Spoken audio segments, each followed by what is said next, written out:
We welcome you to another live edition of The Sports Box, your go-to sports podcast featuring great content, conversation, and your occasional disagreement. Stick around to interact and ask questions. Ladies and gentlemen, it's showtime.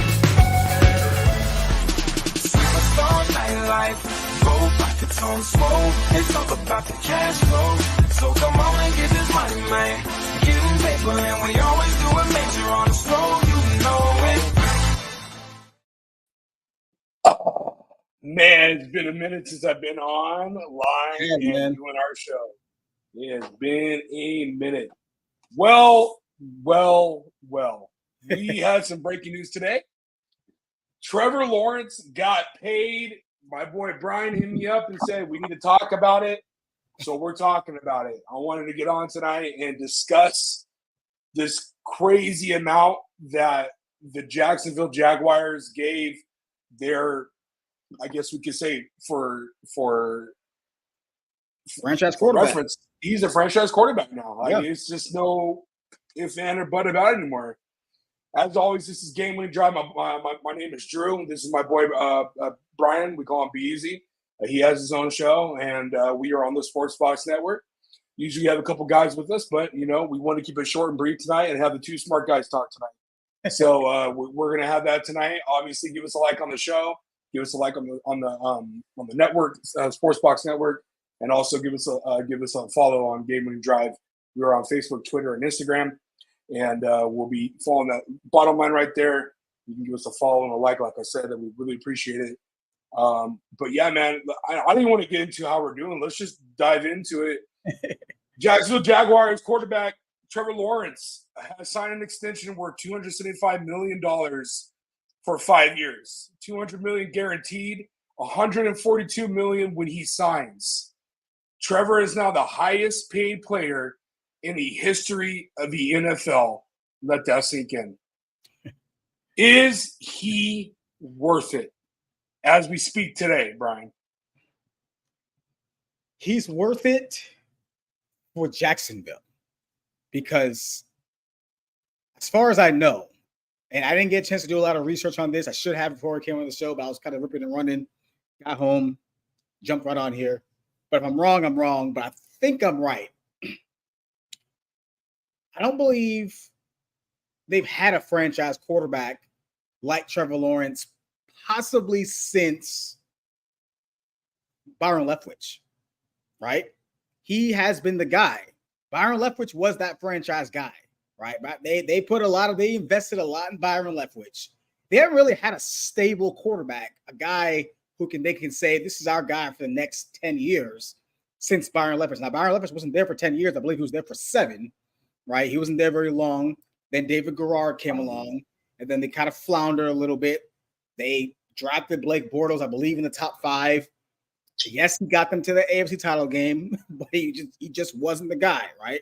Right. I think Trevor Lawrence is worth it for what the Jaguars are. They are not they're definitely not one of the premier franchises in the league. They are probably one of the bottom feeder franchises in the league, right? That's who they are. Right, Byron Leftwich was with the Jags for only 4 years. Only 4 years. The last guy who's drafted in 2003. Drafted in 2003, right? Yes. Really? 2003, 2004, 2005, 2006. Went to Atlanta in 2007. Wow. And then that was the David Garrard years. He was there for a few years, and then they finally landed. Okay, so that makes, Trevor Lawrence arguably is probably the best quarterback they've ever had. Oh, well, no, Mark Brunell was there. Let me take a step back. Mark Brunell was there from about 96 to Mark Brunell was there for 10 years. Mark Brunell was there for about 10 years. Was there when they first came to the league as an expansion team in 96. Yep. And I believe he got them to the AFC title game the first year they were there against Denver, right? So, or Steelers. That was us. It was us. It was actually us. It was Steelers. It was Steelers, they lost to us because we went to the Super Bowl and beat Dallas. So, we lost to Dallas. Sorry. But anyways, is he worth it? I think he is worth it for this franchise because of what he's done for this franchise over the last few years.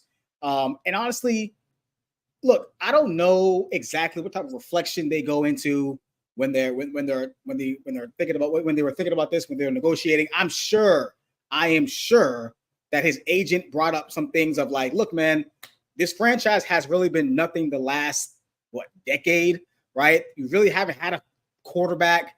Yes, you had Blake Bortles, but he was a bust. Garrard was a bridge guy. Byron Leftwich, for all intents and purposes, was a bust. Brunell was good, but that was ages ago. Trevor Lawrence is the best player on this team. Trevor Lawrence has probably been the most consistent player on this team, which is crazy because he wasn't that great last year because of injury, in my opinion. I think he'll bounce back this year. So you have to pay him. You have to pay guys you feel like are worth the franchise, right? For all intents and purposes, this proves, and I think the consensus is that Trevor Lawrence is a top 10 to 12 quarterback, no worse than 15, and you can win with him. You can win with Trevor Lawrence, right? It's really just depends on what the Jaguars put around him. Like, so if the Jags if they're confident that this guy can win with them, as long as they put a competent team around him, then yeah, he is worth it. I feel like if they felt like he wasn't the guy and they could not win with him, if they were to put a competent team around him, then you wouldn't pay him, right? You wouldn't make him the highest paid player in NFL history, right? So I do think he is worth it in terms of what the Jaguars have been in the past, what they were, what they are in the present. And you got to lock down these guys, man. You got to lock them down. Like, you can't just let these guys walk. You can't let it go. You can't let it go into the training camp as a distraction. You're trying to get back to the playoffs like you were 2 years ago. They were a playoff team 2 years ago, and they went toe-to-toe with Patrick Mahomes and the Chiefs in the AFC divisional round. They didn't get blown out in that game, right? So I do believe Trevor Lawrence is worth it for this franchise based on what they are, who they've been in the past. And honestly, you got to lock down these guys. You got to lock down these top 10 to 12 quarterbacks.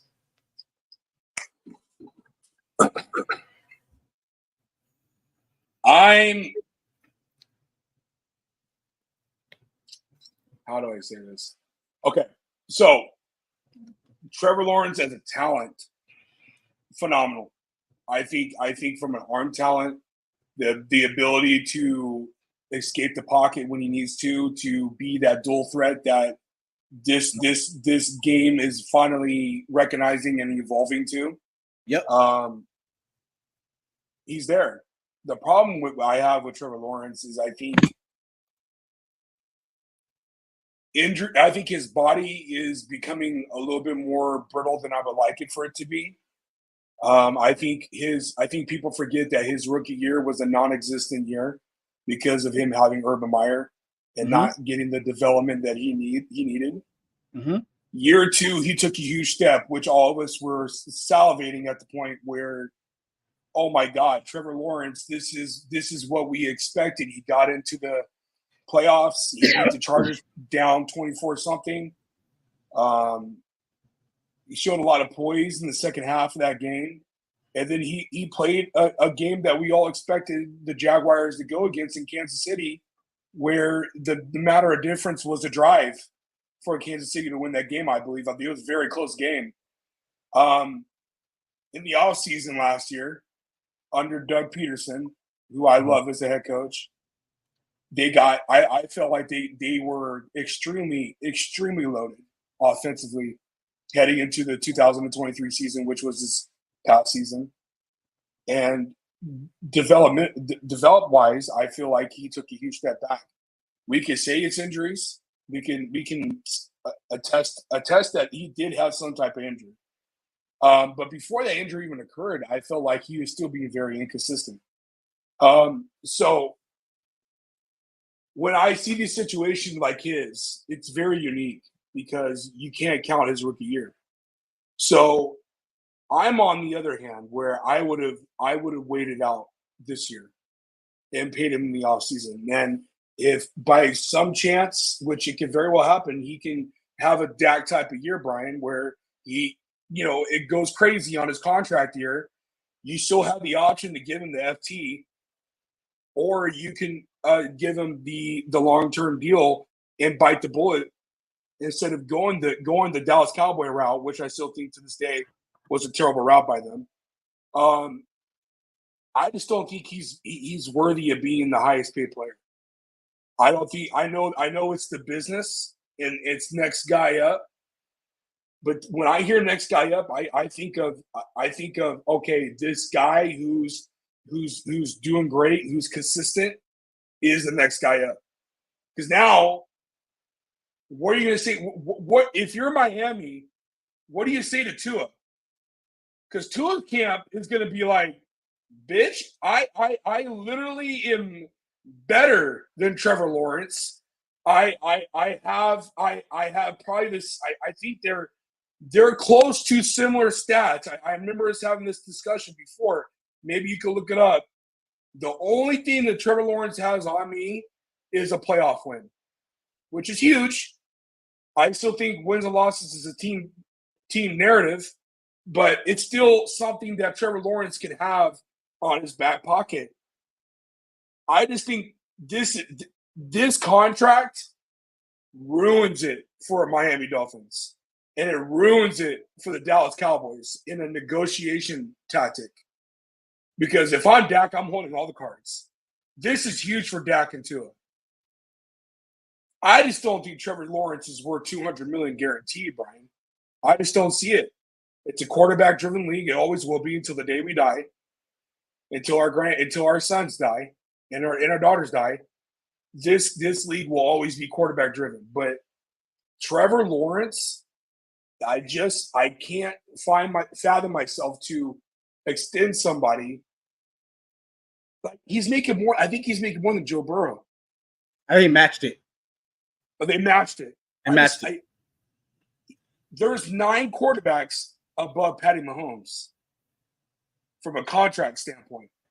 Oh, isn't Mahomes choosing to do that though?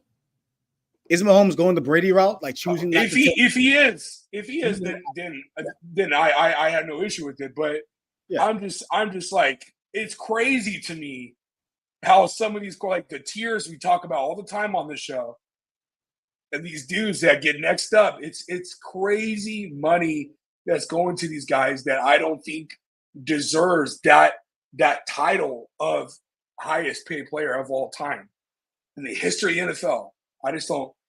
I didn't think Justin Herbert should have got it. Not to be the highest paid, right? I like, bro, like you're a level below Joe Burrow in my opinion, and I'm a Charger fan. You haven't shown up. Regardless of what the narrative you want to bring up, you still haven't shown up. So it's like I use that as my bargaining chip for these players that get paid. Well, it's the market. Right?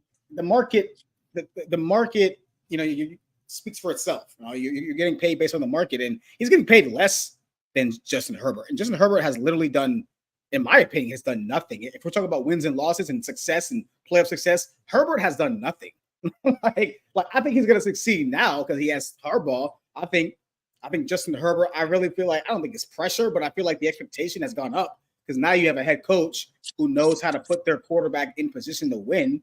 Anywhere John Harbaugh has gone, he has succeeded, especially with quarterbacks like that. With Tua, you said the only thing that separates them, I believe, was what? It was the playoff win? I would beg to differ that health separates them. I think if I'm the Dolphins, Trevor Lawrence has only missed one game in his career. Right. One game. So it's not like he's not playing games. Like, I believe Tua, have Tua up here. Tua has missed a lot of games.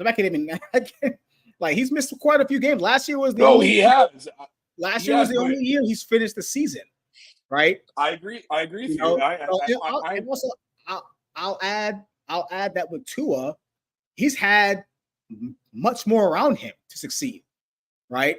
He's had the guys. He's got Tyreek Hill. He's got Jalen Waddle. He's got Rasheed Mostert. He's got a line. He's got a innovative coach. He's got what he needs to succeed, right? And Trevor Lawrence doesn't have that, right? And this is why I said is he worth it for the Jaguars? Yes, because the Jaguars, look, let's face it, they're not a franchise that has a history of putting great teams together, right? They're not the Chiefs. They're not the Patriots. They're not the Eagles. They're not these teams who are the Steelers. They're not these teams who are consistently winning and getting to the playoffs and being consistent. The Jaguars, in my opinion, are one of the top bottom-feeding franchises in all of football, right? But they just happen to have, in my opinion, a top 10, top 12 quarterback. You lock that guy down and you do what you can do to build around him. If I was his agent, that would be my argument. You guys have not done enough to put around your franchise quarterback. Go ahead. I'm sorry. I was going to say, last time I said, you bring in Urban Meyer. He's a bust. That's just a throwaway year in Trevor Lawrence's career. Then you bring in Doug Peterson. Good move. And it showed in the development of Trevor Lawrence. He had a semi-MVP year. He finished 7th in MVP voting that year. Got his team to the postseason. Won a game, right? With in my opinion, very marginal talent around him. That was without who's the receiver they had and they lost? The guy who's suspended. Who's the guy? It'll come to me. His number one receiver last year, who's turned out to be kind of a bust, in my opinion. Calvin Ridley? Calvin Ridley, yes. I'm sorry. That was without Calvin Ridley. Last year, right? They started out pretty strong. He did get hurt, but he played through it, right? He did what he could do. Team kind of faltered. The defense kind of faltered as well. I mean, the team just wasn't really talented, man. It just wasn't a very talented team. So I got to push back on you on that. I disagree with you. I think what? the Jags are a very talented team. I think the Jags were a very talented team. Here's what I'll say. They were picked. They were the most easiest team to win in the division last year. It was just that roster was loaded offensively. I can't use the word loaded. It was not a loaded roster. I can't use the word loaded with what? With talent. What do you mean? What do you mean with? Okay, so we're not going to say that Travis Etienne's the top 10 running back in the game? Travis Etienne's a good back, yes. They improved both guards in the offseason on the offensive line, which was a big thing that they wanted to fix in 2022. I don't know the guys' names, but one of them was from Buffalo. But from what I remember, they improved both guards. They got their tackle back, who was hurt all the year when they went to the playoffs. But the line the line still wasn't that great. But okay. But they made it. Hold on here. But they made improvements. They still had Evan Ingram. They still have Christian Kirk. They still have Zay Jones, who's a solid wide receiver number 3, and then they had Calvin Ridley. Those guys. Hold on. Those guys are talented ball players. Let's not act like they're not. No. I'm not saying they're not talented. That roster's loaded. But I'm not. I wouldn't say that. See, I wouldn't use the word loaded. You know what team I'll use the word loaded? Miami is loaded, right? See, I don't see that. Their offensive line is not that good. I would say it's a little better than Jacksonville. I would say it's on par. Okay, if it's on par, okay, that's fine. I would say Jacksonville has a better tight end. The skill players are much better than what Jaguars had. There's no. I agree. Yes. If you want to say tight end, Evan Ingram. Let's compare apples to oranges. No, but we're comparing talent. Like you brought up Tua as the reason why I'm using Miami, right? And I'm saying that Tua Tagovailoa, like I would have a bigger gripe if Miami gave that to Tua because of his injury history. And let's face it, Tua, with all the talent around him, didn't really come through, especially those last few games of the season. And I agree. Right. So what I'm saying is, with more talent, Tua didn't really come through. With less talent, at the very least, Trevor Lawrence can say, I want a playoff game with less talent than what Tua had, right? I would even say that Trevor Lawrence, with what he's had around him, particularly with what he started with Urban Meyer and that mess of a situation, he's been the most consistent player on that team. Right? Without Trevor Lawrence, and you put in like a bottom 15 quarterback, that team is easily dropping in the top 5. At the very least, Trevor Lawrence has held that team up. At the very least, the quarterback play for Jacksonville has been good enough to at least keep them in games. Is that fair?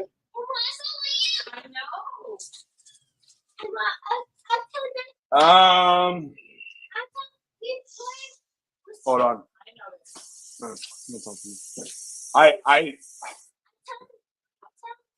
You're talking to a guy that I think both these quarterbacks, Tua and Trevor Lawrence, I think they're both on the same tier.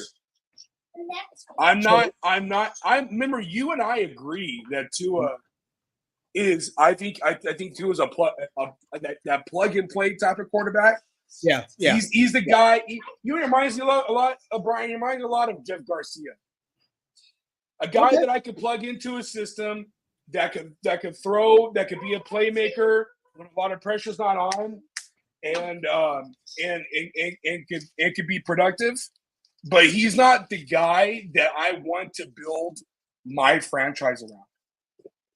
And so I'm not saying I see what you're saying. I see more of a higher ceiling for Trevor Lawrence than I do Tua. Yeah. But I'm just not infatuated with both of these guys. I'm really not.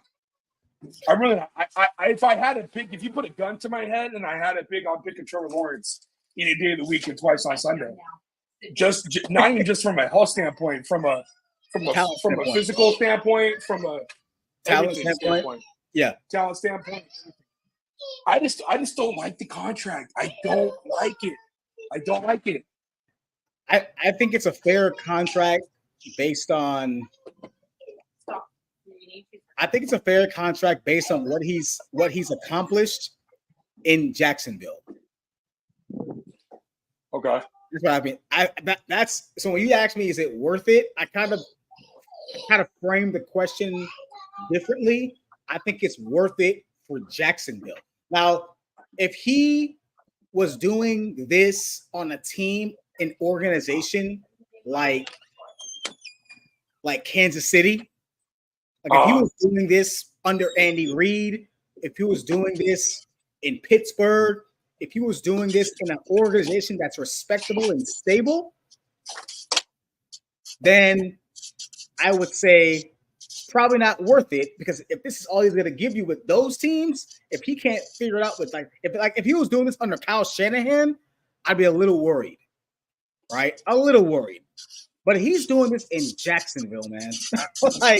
like it's not easy to win in Jacksonville. It's just not. It's not easy to win in those places, right? And I'm almost pretty certain what his agent was almost saying. like this is the best quarterback you have had since the inception of your franchise outside of Mark Brunell. Okay, like this is a guy that you can ride with for the next 10 years, right? At the very least, that position is going to be stable. All you have to do is put talent around the man. Yeah. Better talent around the man. Get him an actual number one receiver, like a Tyreek Hill, maybe. Honestly, if I were them, I'm trying to get Brandon Ayuk. He's on the market. I think he could be a number one guy. I'm trying to get Brandon Ayuk. If you're gonna pay this much money to somebody, you might as well help him win. I think they're confident in their receiving group they have right now. And they got Christian Kirk. They signed Gabe Davis. I'm not a fan of Gabe Davis. I'm not a fan. But I mean, obviously, all the eyes and all the chips are going to be on BTJ and see if he can be that guy. I'm not crazy about BTJ, but a lot of people are. Who's that? Oh, Brian Thomas. I'm not super high on him. I just think the Jaguars is just a shitty franchise, man. Like this is a trash franchise. Is this Shaka Khan or Khan, whatever his name is? Is that his name? I don't know. His last name is Khan. I know his first name. The owner of the team. You got it, Shaq Khan. Shaq Khan. Yeah, he's just not a good owner. And the GM, I'm not sure who the GM is. The Jaguars are just not a team that understands how to put talent around their guy. So the GM is Trent Baalke. And he was awful in San Francisco. He was terrible. Like he was awful in San Francisco. Like, so I just look, Trevor Lawrence is smart to take this deal. He's smart to get every penny. Oh yeah, guy. Well, I understand. No, what I'm saying is, I feel like if he played for a franchise that actually knew what the hell they were doing, like the Chiefs, he probably waits it out a little bit, probably leaves some money on the table a little bit to help the team around him. But I feel like you have to kind of know who you're dealing with in negotiations. Yeah. How do you feel? Well, we already talked about it, but we already talked about Tua, but this whole Dak situation, is this it? You know what I've been seeing a lot in this offseason is from the Cowboys, because I have two friends who I'm very close with that are Dallas Cowboys fanatics, and we've been going at it for 30-something years. And I'm a huge Dak guy. I like Dak a lot. I just feel like the Dallas Cowboys nation is so 50-50 when it comes to this guy. Probably the most polarizing quarterback they've ever had. They don't like him. They don't. And I just simple. It's crazy to me. It's just like, what do you do in this situation? Like, do you believe that the rumors are true that this will be his last year? 100%. You think he's 2 feet out the door? He's out. I don't think he's here. Here's what I think is happening. You ever heard of, what silent? You ever heard like silent quitting? Yes. Okay. Right. Silent quitting. How you just kind of fade out. You just go through the motions. Do bare minimum. I think what's gonna happen. I think the Cowboys are somewhat kind of silent tanking. Right? Oh, you think it's the Cowboys that are doing it? Oh yeah. They're they haven't Okay. made any moves. They're not going to resign Dak. I think it's a situation where, look, we're not making any moves. We're not going to take this draft seriously. Let's just go into the season with what we have. If Dak decides to ball out and take us to the NFC title game, shit, we'll pay him. Good job, Dak. We'll pay you. But if he doesn't, he's out of there. And then look, here's what I mean. This is what I'm thinking. If the Cowboys go 12 in what is it now? 12-4 or 12-5? Yeah. If they go 12-5, 13-4, something like that, and they make it to the NFC title game, bravo, Dak. We're going to pay your money. If the Dallas Cowboys go 4-13, they're not going to care. Oh. Why? Because they're going to be in the top 5. You don't. Yeah. And honestly, somebody said it. I don't know if it was on the show or where it was said, but if Shedeur Sanders is as good as I think he is, yeah. If he's as good as I think he is, and if Dion is playing his cards right and playing puppeteer in the back, right, and playing this the way he wants to play it, Shedeur Sanders is going to be a Dallas Cowboy. Which makes sense, but then why keep it for one more year? It's just like, why not look into the market and make a trade where you could have gotten one of the top quarterbacks in this draft, which by all measures is the most historic, right, prospect quarterback draft to be had in a while. They have to give up too much. One, because those guys, Caleb Williams, Jaden Daniels, Drake May, who reportedly is looking very good in New England. Who was other guys? JJ McCarthy, Michael Penix Jr. You would have to give up too much to get in position to get one of those guys. I don't think Dallas want to do that because, look, in reality, Dallas has a good team. The team is actually really good. Well, that's what I'm saying. Like, you could have made a trade with Minnesota, Brian, and gotten and just say, you know what, dude? Hey, this is what we're going to do. We're going to go and trade Dak. We're going to get a veteran guy in here to play quarterback. Let's just say Gardner Minshew. And then we'll keep on improving. Yeah. I'm just giving an example. Yeah. Keep on improving the team around the quarterback. Yeah. And when Shedeur shows up next year, there you go, Shedeur. Like, why not? Why not make a move? You don't have to worry about merchandise. You don't have to worry about attendance. You're the number one ticket in all across sports. If I'm not mistaken, doesn't Dak have a no trade clause? Yeah, I think he does. I think that's one of the elephants in the room. You can't just trade him anywhere. Yeah, but it'll be hard. If I'm Dak and Minnesota's like, I want you, here's what I'm going to give you. You got a great offense there that you could go in and plug in and do your thing. I think Minnesota would ask for. I think Dallas would probably ask for too much of Minnesota. They're going to ask for too much. And look, I think Minnesota was set on getting a younger guy, like resetting the market, because they had Kirk Cousins for so long. They had it for 7-8 years of giving him money and underperforming. They're going to go do that again with Dak, right? Give him a lot of money with another underperforming quarterback. Let's just reset it. We got Sam Darnold there. We got JJ McCarthy. Let's see what he can do with Justin Jefferson, who they just gave a boatload of money to. That's another reason why they probably didn't do it, because they had to pay him, right? They had to pay him too. So, I understand what Dallas is doing. It's one of those things where I don't want to say they're in a win-win position, but if they win with Dak, great. Because we feel like we should win with him. It's just a matter of if he can do it. If we don't win with him, oh, well, we're fine. We'll get rid of him. We'll let him walk, whatever. And we'll be in position to draft possibly a Carson Beck or Shedeur Sanders or whatever quarterback is going to be in the top 5 next year. Dallas is going to do it. It's quiet. They're quietly tanking. That's what they're doing. We'll see. They're quietly tanking. We'll definitely see. Well, crazy. Just absolute craziness today. Any last words before we get out of here? Because my laptop's about to die. No, I got you. Mine is too. But I'm just away. I think this is going to be one of the more entertaining, interesting seasons of all we've had in a long time, especially with these quarterbacks. I'm ready to see these rookies. That's what I'm ready to see. I'm ready to see these rookie quarterbacks, see what they can do. This, like you said, is one of the best quarterback classes we've had in a long time. So I'm ready to see what they can do. I'm just not feeling confident as I did a month ago when we last did. What was it? 2 months ago? No, a month ago. The end of April.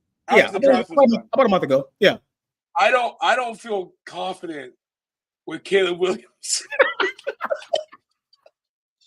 Look, here's the thing. I feel way more like watching tape, Brian. Watching, I haven't really dived into it yet, but watching just NFL Network, watching the clips on Twitter. I know it's no contact, but just throwing the ball mechanics, I severely what's the word? Underrated. I'll just use underrated Jaden Daniels. I like Jaden Daniels. I like Drake May. He looks Drake good. May's looking good. Drake May looks good. Drake May. But let me give you a little bit of Let me give you a little bit of reprieve when it comes to, because I read some things about Caleb Williams about him kind of struggling a little bit or looking kind of I mean, it's the media, right? The media is going to show you what they want to show you to drum up interest and drama, and they're going to be on Hard Knocks, which I'm definitely going to tune into. That Hard Knocks is going to be insane. That's going to be a good one. He is throwing against a top 5 defense in the NFL. Yes. So there's that, right? There's that. That defense is no joke. That defense, and it's coached by Eberflus, who knows defense. Defensive minded head coach. I'm gonna wait and see with Caleb Williams. I'm not making my final prediction here or saying he's gonna be bad. I just don't like what I'm seeing. He might be. Hey, did you see that drop to Keenan Allen? It was like 10 yards behind, and the guy's good throw. What do you mean, dude? Oh Lord! Honestly, Caleb Williams he takes me as a guy that doesn't look good in practice. Yeah, I don't think he's a practice guy. Yeah. You know, and look, I've no evidence of that. I just feel like he's one of those Wasn't dudes. That Fields issues too? Say what? Wasn't that an issue for Fields? A practice guy? Not a practice guy, not really. I don't know. I didn't. Well, look, Fields was good in our practices. I will say, actually, my last word is this. Actually, I changed my mind. My last word, and I was gonna make a video on this and put it on my own page. This is as excited I've ever been as a Steeler fan, probably since I want to say it was 2016. Why? That was the year we made the AFC title game, I believe, against Jacksonville. Yeah, that's when you had the 3 Bs. 3 Bs. This I'm honestly with Tomlin getting his extension, I honestly feel well like deserved. Well deserved. It's well deserved. But for me, the way I read that, I'm not saying he's going to be fired in 3 years, but I do believe he's kind of giving himself a 3-year window to see what he can do with this group. Because I think he now has the quarterback. He now has the young guys. He has George Pickens. I really like what I'm seeing from Roman Wilson, what I'm hearing from camps. I don't think we need Brandon Ayuk. But if we get him, I hope we don't give up too much for him. I'm not like really waiting for that. Defensively, we look good. Like man, Drew, like I am super excited about Russell Wilson and what he can do with this team. The AFC North is going to be the most competitive division. Yeah, I think it's going to be more competitive than we had last year. Because obviously you have Joe Burrow. I'm talking about last year's competitive division, which I think was still the North. Yeah. Every team was over Joe Burrow this year. Can Deshaun Watson turn the corner, which I've been hearing he's having a great minicamp so far. It's going to be really exciting. My thing's about to die. So I appreciate you guys coming on. We'll talk next week. Let's get on next week and let's go division by division and talk about the team's off seasons and we'll do that next week. Let's do that next week. We can get that done and accomplished. Half of Brian, half of myself in the Sports Box. We appreciate you guys for coming on. My thing's about to die. We'll talk to you guys soon. See you guys next week. Deuces.